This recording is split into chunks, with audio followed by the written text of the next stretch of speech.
안녕하십니까. 주식은 항상 낙관적으로 하는 사람이 좋기는 좋은데 제가 볼 때는 좀 미국이 금요일 날 조금 낙폭이 심하고 금리 인상 뭐 그런 경우는 아는 악재 호재 같은 경우는 큰 문제가 안 되는데 약간 좀 돌발성 악재는 시장에서 충격을 줍니다. 항상 옛날에 9.11 테러 또 리먼 사태 뭐 그런 코로나 사태 이때 보면은 굉장히 영향을 많이 줘가지고 하락폭이 깊은 충격이 오는데 이번 중동의 전쟁 같은 경우도 사태도 좀 만약에 전쟁이 심각해진다면은 좀 문제가 많이 커질 수 있다. 이제 현재 지금 시황이 조금 제가 볼 때는 차트도 약간 역배열해서 종합지수도 그렇고 다우 나스닥 S&P 500도 약간 역배열 그다음에 금요일 하락폭이 좀 깊었습니다. 금요일 하락폭이 좀 깊다 보니까 우리나라 야간 선물도 보면은 0.4포인트 이렇게 밀렸습니다. 그럼 또 이란이 또 이스라엘 공격했기 때문에 그것은 시장에서 반영이 안 됐습니다. 그래서 제가 볼 때는 오랜만에 좀 낙폭이 약간의 나오지 않겠나. 야간 시장에 마이너스 1.5% 또 반영이 안 된 또 악재가 또 반영이 된다면은 제가 볼 때는 한 3% 정도 시작하지 않겠나 생각합니다. 예. 근데 이제 문제는 만약에 나스닥 선물이 아침에 미국 같으면 야간 선물이겠죠. 선물이 좀 낙폭이 깊어진다면은 우리나라도 약간 깊어질 수 있다. 그래서 초기에 외국인 선물 그 다음에 외국인들 흐름이 굉장히 중요합니다. 여기 보면은 자, 화면 번호 0780 여기서 지수 선물은 8시 45분부터 거래되기 때문에 여기가 금요일 같은 경우 2천억 자 이러면 지수가 좀 심상치 않네 이렇게 보면 됩니다. 그래서 요즘은 8시 45분에 거래되고 지수 선물은 여기 주식 선물 외국인들 매도 그래서 여기를 보면은 내일 한 3% 저는 출발하지 않겠나 그렇다고 저도 좀 걱정이 됩니다. 왜냐하면은 저도 금요일날 물량을 좀 줄였지만은 오늘 가지고 있는 종목들이 많다 보니까 각오하고는 있습니다. 예. 그래서 간단히 한번 보겠습니다. 그래서 항상 지수가 이렇게 여기 보면은 이럴 때 공간이 제가 말했던 항상 공간이 이렇게 열릴 때는 지수가 종목 똑같습니다. 이럴 때는 잘 갑니다. 예. 문제 없어요. 이렇게 갈 때는. 근데 여기 현재 위치에서 이렇게 매물이 좀 있다 그죠? 그러면은 조금 그렇습니다. 예. 그래서 이제 다우는 블루치마 30개를 모아놨습니다.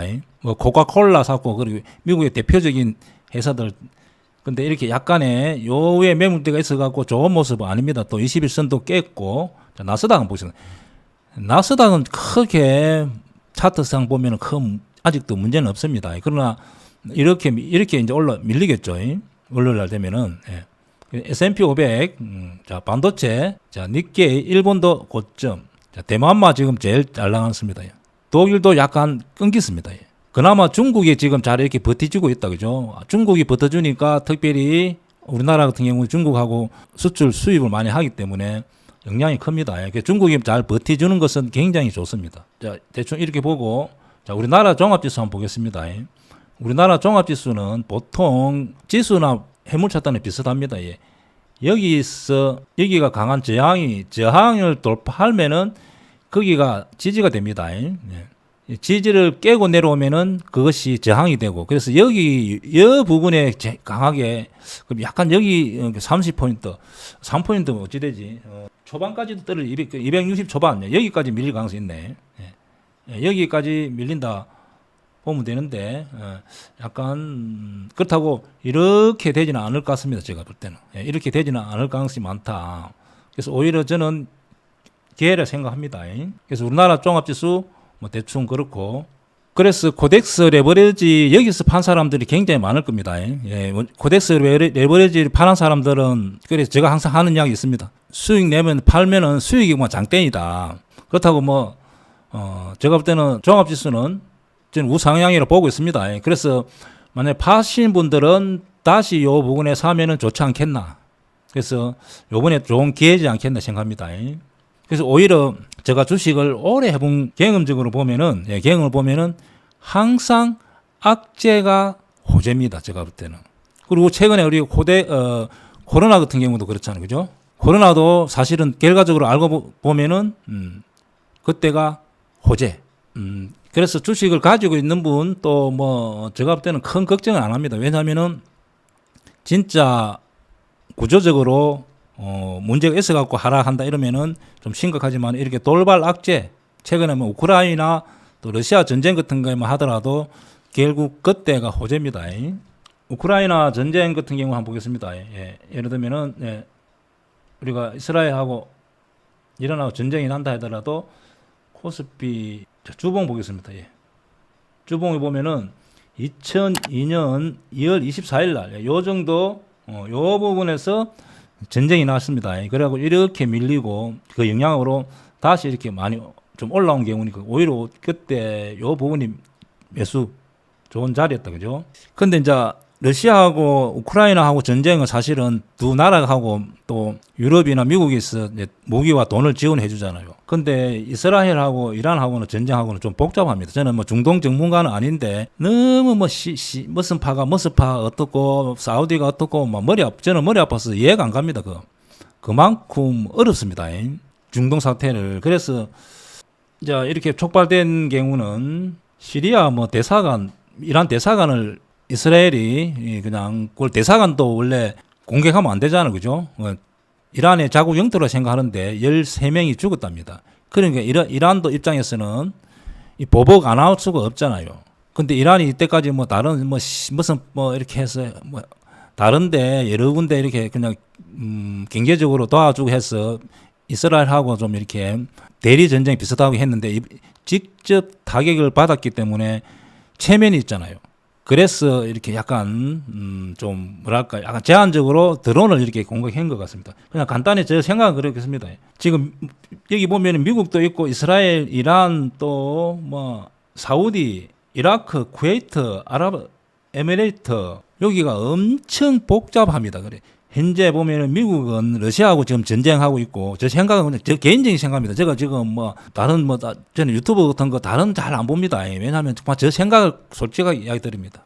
미국은 지금 러시아하고 전쟁하고 있고 미국은 또 대통령 선거도 해야 되고 이스라엘은 또 그 총리가 지금 인기가 없답니다. 그러니까 또 강경적으로 하기도 하고 이스라엘이 중요한 것은 핵무기가 가지고 있습니다. 핵무기. 근데 핵무기를 가지고 있는데 이란이 이 핵무기 진짜 무섭잖아요. 그죠? 그래서 과연 전면전 하면은 또 그렇고 이란은 좀 경제 사정이 좋지가 않습니다.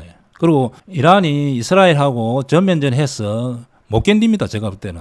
이스라엘하고 뭐 미국하고 또 유럽하고 이러다 보면은 제가 볼 때는 결론적으로 말씀드리면은 5차 전쟁인가 뭐 6차 전쟁이 이라 한다는데 그렇게는 전쟁이 안 나오고 그냥 체면 정도 살리는 선에서 끝나지 않겠나 저는 생각합니다. 그러나 제일 중요한 것은 주식에서 제일 나쁜 것이 불확실성입니다.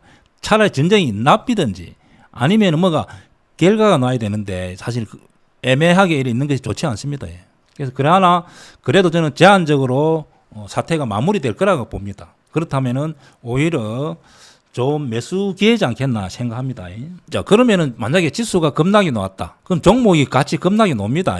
지수와 같이 보통 종목이 연동되기 때문에 그렇습니다. 그러면은 어떤 종목이 상승을 빨리 하냐 이렇게 보면은 오늘은 이거 굉장히 요거 제일 중요할 것 같아. 지수가 어떤 사태, 어떤 뭐 악재로 급락이 이렇게 쭉 이렇게 놓으면은 여기서 쭉 올라오잖아요. 왜냐하면 공이 뚝 떨어지면 뚝 올라오는 느낌으로. 그러면은 빨리 반등하는 종목들이 기관 외국인이 많이 사가 있는 종목이 제일 빨리 옵니다. 제가 빨리 옵니다. 그러면 제가 예를 들어 코로나 때도 마찬가지고 제가 종목을 매수한 기억은 그렇습니다. 신고가 잘 가던 종목이 쭉 급락이 나왔습니다. 이놈이 빨리 제일 먼저 반등이 놉니다. 신고가 근처 신고가 가다가 기관하고 외국인이 많이 가지고 있는 종목이 밀리다가 제일 빨리 온다. 이유는 저가 평균 단가가 높기 때문에 여기 샀는데 요 같이 요 들어와 있어요. 쭉 올립니다. 내일 미수 몰빵하면 안 되고 미수 몰빵은 아니고 그래서 이제 항상 지수가 많이 급락이 나왔을 때 빨리 반등하는 종목은 낙폭과대주가 아니고 신고가에서 양매수 돼 있던 종목이 제일 빨리 반등합니다. 그러면은 예를 들어서 제가 몇 개 종목을 한번 보겠습니다. 현대로템 보면은 최근에 이렇게 외국인 기관 매일 매수했다 이거죠. 이런 종목이 제일 빨리 옵니다.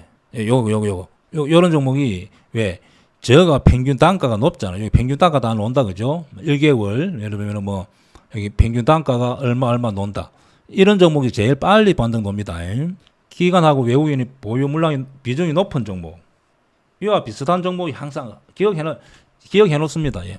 어떤 돌발 악재로 엄청 낙폭이 심할 때 지수가 빨리 반등하는 종목은 항상 이렇게 양매수 많이 사가 있는 종목, 이런 종목, 실리콘2 이런 종목도 역시 보면은 외국인 많이 가지고 있는 종목. 이 종목이 월요일 바로 제일 가는 거 형태가 이런 형태라는 겁니다. 이 종목도 보면은 PSK 같은 경우 이런 형태에 신고가에서 양매수가 되어 있는 종목이 제일 빨리 반등 봅니다. 한번 보세요. 자, 삼성중공업도 최근에 한 달 동안 통계를 보면은 많이 샀잖아요. 이런 종목이 이렇게 쭉 밀면 툭 튀어 올라옵니다.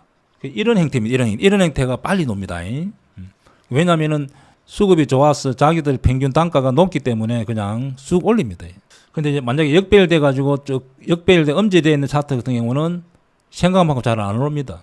환율도 뭐 저리 자꾸 올라오면 정부에서 방어하려 할 겁니다. 그래서 어렵습니다. 주식이라는 것은 어렵습니다. 환율도 전쟁도 저쪽에서 이거 하나하나 다 반영이 되기 때문에 너무 복잡하게는 생각할 필요가 없습니다. 저도 한 20년 했으면 눈 감고 다 맞춰야 되는데 저도 쩔쩔맵니다. 죽겠대도 저도. 그래서 제가 다음 주 갈 만한 종목 이렇게 좀 몇 개 뽑아봤는데 그냥 이 종목은 지수가 겁나게 나쁘면은 차트가 어떻게 될지 모른다 그죠? 그냥 공부만 해봅니다. 예. 솔루엠, 자 세경 하이테크는 10만 원 위에. 왜냐하면 다 수급 좋게 들어와 있는 것만 본다 그죠? 이런 종목 한번 밀려보세요. 한번 이게 밀리면 이 종목이 제일 툭 올라옵니다. 한번 보세요. 예. 이런 종목. 방산주 같은 경우 월요일 당연히 아침에 시가보다 뜨겠죠. 그러나 이런 이슈로 뜨기 때문에 오히려 저는 딱 보고 주식 선물 되는 종목들이 많기 때문에 저는 매도로 대응할 예정입니다. 이런 이유로 급등하기 때문에 단발성 제로로 그냥 상승했다 빠질 가능성이 많습니다. 그리고 자 세경 하이테크, 인텔리안 테크, SK 오션 플랜터, 핸드 오토 에버, LS 머터리얼즈, 오리온, 클래시스, 원텍, 제이시스 메디칼. 자, 미용 쪽은 제가 볼 때는 굉장히 좋습니다. 한번 보세요. 예를 들면은 클래시스, 주봉. 자, 이런 경우는 다 저는 여기를 넘어갈 가능성이 많다 봅니다. 이유는 전 세계 사람들이 미용 예뻐지려 하다 보니까 이 회사들이 실적도 좋고 또 경쟁력이 있고 하기 때문에 제가 볼 때 매출 영업이 계속 늘어날 가능성이 많습니다. 올해보다 내년에 더 좋아질 가능성이 많습니다. 그래서 이스라엘 이란 사태는 그냥 제한적으로 진행될 가능성이 많다. 그 정도로 그냥 생각하면 되지 않겠나 생각합니다. 그래서 이렇게 한번 공부해 봅니다. 그래서 소액으로 아니면 공부 대입장 왜 골랐지 이런 식으로 솔루엠 회사 리포트 실적 이렇게 보면서 공부해 봅니다. 하나하나 공부를 이제 그러면 뭐 공부 좀 하고 좀 종목 등 상담하겠습니다. 요 위에 종목은 몇 개 정도를 그냥 공부 한번 해봅니다. 그리고 이제 지수가 이렇게 팡 빠집히면은 차트가 무너질 수 있으니까 그래도 참고 정도 해봅니다. LG전자 같은 경우는 뭐 금요일 날 약간의 뭐 중국 가전이 어떻고 뭐가 어떻고 중국 가전이 뭐 어떻게 해서 이렇게 했는데 여기 실적 보면은 LG전자 여기 보면은 지금 보면 잠정치가 다 나왔습니다. 그러면 거의 보통 맞습니다. 여기가 보통 올해 추정치 여기 보면은 이 추정치다 그죠? 다 나와 있으니까 시총이 큰 종목들은 나와 있으니 이게 참고합니다. 그럼 당기 순이익은 2조, 영업이익도 이렇게 넣는다 그죠? 매출은 넣고 그 LG전자는 올해 실적이 좋아집니다. 그러면은 뭐 이런 자리 밀리면은 오히려 매수 위에 물린 분들은 그냥 가지고 있고 다시 이렇게 자리가 놓으면은 추가 매수 물타기도 가능하다 이렇게 보여집니다. 그리고 우리 개인들이 많이 가진 두산 에너빌트 한번 보겠습니다. 이런 경우는 이때 쭉 외국인 기관 물량을 체크해 봅니다. 이양 뭐 여기서 물린 분들은 여기서 매도로 몰아낸 분들 한번 봅니다. 여기서 보면은 3개월, 6개월 이렇게 봅니다. 6개월을 보면 외국인들이 많이 샀습니다. 3개월도 많이 샀어요. 한들은 좀 외국인들이 개인들은 기관은 좀 파란 것 같아. 기관들은 이때 좀 우리가 여당이 좀 인기가 없네 이제 이렇게. 그럼 이런 종목은 생각하고 여기서 안 밀립니다. 여기서 더 이상 안 밀릴 가능성이 많습니다. 그래서 이제 이렇게 살 때는 다시 자리를 잡을 때 양 생각만 안 빠집니다. 이렇게 이런 자리 나왔을 때, 이런 자리 나왔을 때 추가 매수합니다. 현재는 조금 더 지켜봅니다. 이런 경우는. 그러면 이런 종목은 바로 돌릴 것 같아도 바로 못 돌립니다. 바로 확 못 돌려. LG전자도 올해 실적이 나쁘지 않기 때문에 작년에 실적이 제일 역사적으로 제일 좋아서 올해 더 좋으니까 이런 종목은 생각하고 안 빠지고 약간의 숨고르기 하다가 위로 가지 않겠나 생각합니다. 자, 오늘 여기까지 하고 마치겠습니다. 자, 살아남았어. 강남에서 다 집 사가지고 만납시다. 자, 수고했습니다.